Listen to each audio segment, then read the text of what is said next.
గ్రంథాలలో ప్రమాణంగా తీసుకొని కలగాబిల్గం చేసేసి లేదా దాన్నే ప్రమాణంగా తీసుకొని వారే మాలిక్ నాకు అని జీవించలేదు కదా. అక్కడ సందర్భంను అర్థం చేసుకోవాలి. జీవితంలో 1,00,000 సందర్భాలు వస్తాయి.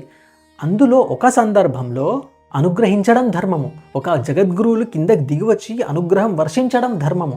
అప్పటికి ఆ ధర్మం అది ధర్మం ఉంటుంది, ధర్మ సూక్ష్మం ఉంటుంది.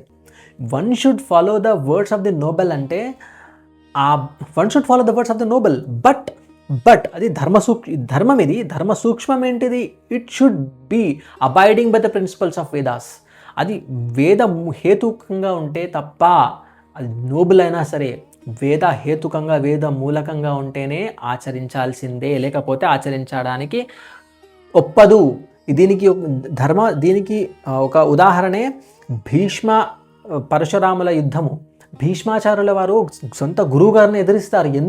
ఎందుకంటే ధర్మానికి వ్యతిరేకంగా గురువుగారు ఉన్నారు కాబట్టి. ధర్మం తెలిసిన వ్యక్తిగా, చదువుకున్నటువంటి ధర్మశాస్త్ర బద్ధులుగా వారు గురువుగారిని ఎదిరించి యుద్ధం చేసి గురువుగారిని ఓడిస్తారు. అది నిబద్ధత అంటే.